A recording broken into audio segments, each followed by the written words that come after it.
경제 읽기 시간입니다. 문재인 대통령과 윤석열 대통령 당선인이 오늘 청와대에서 만찬 회동을 가지게 됩니다. 의제 없는 허심탄회한 만남이라고 했지만 코로나19 손실 보상과 이를 위한 50조 추경안에 대한 논의가 이뤄질 것으로 보이는데요. 재원 마련 방법과 추경 시점이 관건이 될 전망입니다. 관련 내용 김대우 경제학 박사와 함께 살펴보겠습니다. 어서 오십시오. 네, 반갑습니다. 예. 자, 윤석열 당선인 측에서 지금 문 대통령과의 만찬 회동 의제에 대해서 지금 코로나 손실 보상 문제가 가장 시급하게 다뤄져야 한다 이렇게 밝혔거든요. 아무래도 오늘 회동에서 이에 대한 내용이 오갈 것 같은데 양측의 의견은 현재 어떻습니까? 네, 지금 윤석열 당선인은 지난번 선거 과정에서도 코로나로 인한 이 자영업자들의 손실, 이거는 헌법상의 보전의 권리가 있는 것이다. 그래서 보상을 해줘야 된다고 그러면서 50조를 지금 공약으로 내세우고 있는데요. 이게 문제는 이 50조 추경은 현재 헌법 56조, 헌법 57조에 의해서 반드시 정부가 발의해야만 논의가 가능한 겁니다. 예. 그런 점에서 인수위 차원이나 국회에서만은 독자적으로 할 수가 없기 때문에 오늘 청와대 상춘제 모임에서 윤석열 당선인이 자연스럽게 이 문제에 대한 여야 협치의 방안을 제기할 것으로 보이는데요. 현재 자영업자에게 그 손실을 보상해주자 하는 데에서는 뭐 여야 어느 쪽에도 큰 이견은 없습니다. 예. 현재 지금 당선인 측 대변인이 이번 정부가 좀 앞장서서 해주면 좋겠다라고 이렇게 제안을 하는 것은 현행 헌법상 현직 정부인 기재부에서 예산안을 신청을 제안을 하지 않으면 논의가 불가능하기 때문인데요. 그런데 문제는 이 대목과 관련해서 그 50조를 어떻게 마련할 것인가. 50조를 보상을 해주자는 데는 원칙론적으로 동의를 한다 하더라도 그 돈을 어디서 어떤 방식으로 마련해 올 것인가. 여기서는 그동안에 아주 이견이 많았기 때문에 두 대통령과 또 대통령 당선인 간에 어떤 큰 틀에서의 어떤 합의가 전제되지 않으면 당장은 시행이 불가능하다. 그런 면에서 오늘 회동에 대해서 지금 50조 손실을 어떻게 마련할 것인가 비상한 관심을 끌고 있는 것입니다. 예, 어떻게 보면 현 정부의 기재부가 키를 쥐고 있다는 생각이 드는데 지금 2차 추경에 대해서 정부가 난색을 표하는 원인 중 하나가 아까 말씀하신 것처럼 재원 문제가 가장 큰 것으로 거론이 되고 있거든요. 아무래도 또 추경을 하게 되면은 이것이 또 나라의 빚이 되기 때문에 그건 좀 힘들다는 입장인데 근데 인수위에서는 그 우려 때문인지 국채 발행은 일단 후순위로 두고 초과세수나 예비비 이런 것을 활용하겠다라고 밝혔거든요. 어떻게 보시나요? 예, 지금 인수위 측에서 50조 재원을 마련하는 방법의 1순위로 세출 구조조정을 하자라는 안을 제안을 해놓고 있습니다. 네. 구조조정이라는 것은 우리가 작년에 국회를 통해서 607조 7천억 원의 2022년도 예산안이 통과가 된 게 있거든요. 그 예산안에 불효불급한 것은 좀 뒤로 미루더라도 그 대목을 좀 깎아서 삭감을 해서 거기서 50조를 마련해보자. 이것이 현재 인수위의 구상인데요. 예. 현재 여당인 민주당에서는 쉽지 않을 것이다라고 지금 반론을 펴고 있습니다. 왜냐하면 현재 50조 원 정도를 구조조정, 지출 구조조정을 하려면 607조 예산의 8% 정도를 깎아버려야 되는 그런 상황이 되는데 현재 이미 회계연도가 시작됐고 많은 사업이 시작이 되고 진행이 되고 있는 과정에서 그 예산을 어떻게 삭감할 수 있겠느냐. 그런 각도에서 국채 발행도 과감한 국채 발행도 감수할 수밖에 없다. 이제 이것이 민주당의 입장인데요. 문제는 이렇게 국채를 발행했을 때는 앞으로 정부를 끌고 갈 윤석열 당선인 정부 입장에서는 그것이 부담으로 돌아오고 또 당장에 올해뿐만 아니라 내년에 국가 부채가 늘어나고 그에 대한 이자 상환 금액이 늘어나기 때문에 이 대목에 대해서 어떤 방식으로 돈을 조달할 것인가 여기에 대한 합의가 그렇게 쉽지 않을 것으로 보입니다. 예, 상당히 어려운 문제인데 재원 마련 방법도 그렇지만 추경을 언제 할 것인가 시점에 대한 문제도 지금 갈등이 우려되고 있습니다. 인수위는 어찌됐든 지금 빠르게 조속한 시일 내에 하자는 입장인데 정부에서는 아무래도 홍남기 부총리도 임기 중에는 불가하다라는 입장을 밝힌 만큼 지금은 어렵다라는 이야기거든요. 근데 이렇게 역대 정권 2학기 때 인수위가 가동되면서 추경안이 통과된 적이 있나요? 뭐 대부분은 인수위가 이렇게 추경을 직접 요청을 하거나 직접 관장을 하는 전례가 없는데요. 우리나라 역사에서 딱 한 번 있었습니다. 예. 1998년 초인데요. 그 전해인 1997년에 우리나라가 외환 위기를 맞았지 않습니까? 예. 그래서 IMF 구제금융을 받는 조건으로 우리가 IMF의 여러 가지 구조조정안을 제안을 받아들인 적이 있는데 그런 구조조정을 하기 위해서 필요한 예산 이것을 당시에 김대중 정부가 김영삼 대통령의 전폭적인 지지 속에 사실상 정부는 김영삼 정부였습니다만 김영삼 정부 말기 때 김대중 정부가 하라는 대로 김영삼 정부가 그대로 받아들임으로써 딱 한 번 인수위가 이 예산 추경을 짠 적은 있거든요. 예. 그런데 지금은 현재 상황이 당장에 IMF하고 무슨 얘기가 있다든지 국가 부도 이런 상황이 아닌데다가 예. 더더군다나 지금 문재인 정부는 지난해 1차 추경을 16조 9조 원을 하지 않았습니까? 예. 그때도 14조 하겠다는 것을 더 늘려서 16조 9조 원을 16조 9천억 원을 했는데요. 그때 이미 국가의 세계 잉여금이 부족해서 그 당시에 국채 11조 원 국채 발행 계획을 세웠거든요. 예. 지금 그래서 그때 한 추경에 필요한 돈을 마련하기 위해서도 지금 기획재정부가 앞으로 당분간 국가 채권을 발행해야 되는 상황인데 국가 채권을 발행하면 그 과정에서 시중의 금리가 치솟고 주가가 큰 폭으로 떨어질 우려가 있습니다. 예. 바로 이 대목 때문에 기획재정부는 우리는 절대 못하겠다. 만약에 하면 새 정부 출범 이후에 여러 가지 대책을 세워서 새로 하라. 특히 홍남기 부총리는 내 임기 중에 더 이상의 국채 발행 추경은 없다라고 못을 받고 있습니다. 예, 상당히 어려운 문제입니다. 자, 그리고 다음 주제는 지금 서울을 중심으로 재건축 연한인 준공 30년이 넘은 이제 아파트 단지들이 있잖아요. 매물이 나왔다가 다시 사라지는 현상이 벌어지고 있거든요. 아무래도 새 정부의 규제 완화나 재건축에 대한 기대감 때문일 것 같은데 지금 어떤 이유 때문에 이런 현상이 나타나고 있는 걸까요?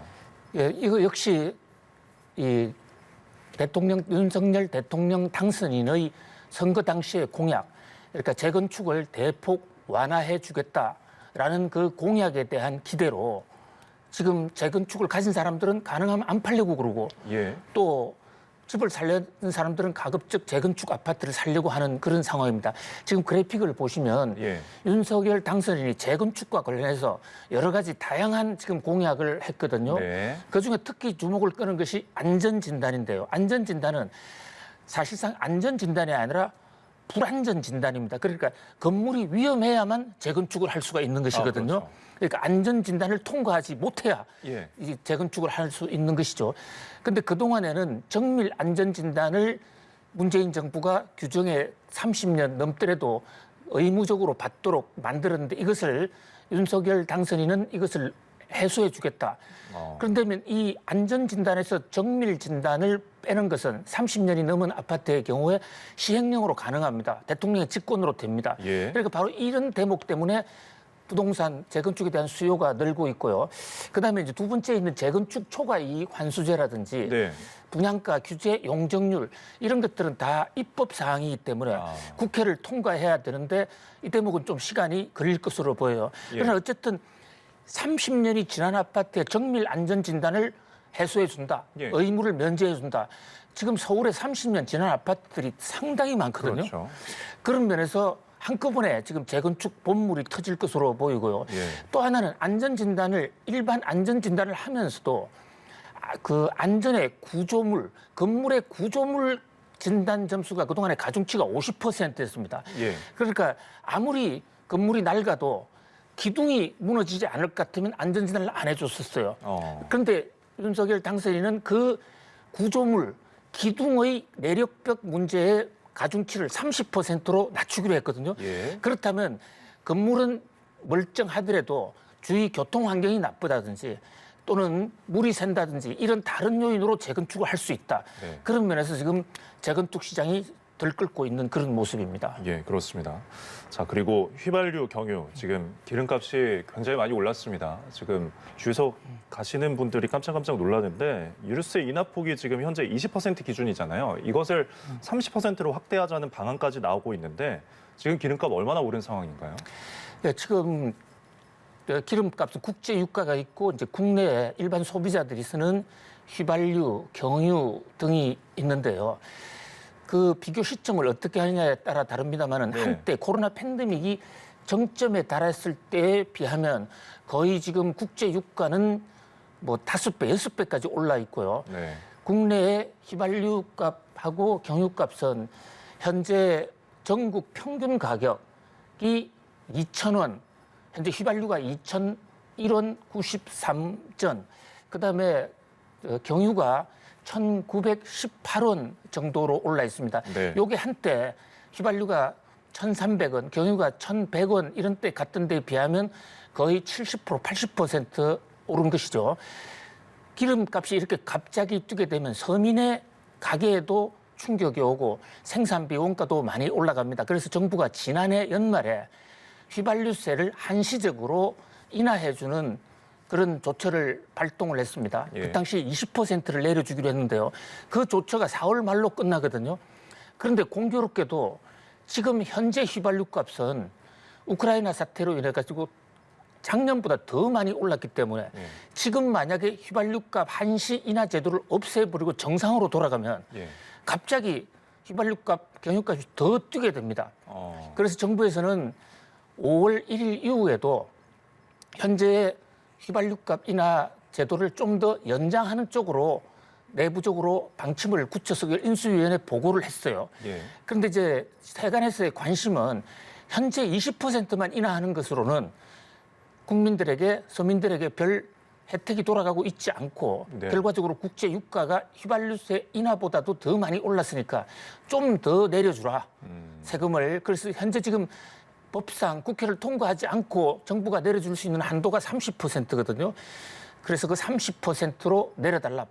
그냥 그것도 기다리지 말고 4월 1일부터 바로 30%로 내리자라는 이런 요구가 있는데 예. 기획재정부에서는 갑자기 그렇게 했을 경우에는 더 이상 내릴 카드가 없어지면 5월달, 6월달 이후에 국제 유가가 오르면 그때는 어떻게 하느냐.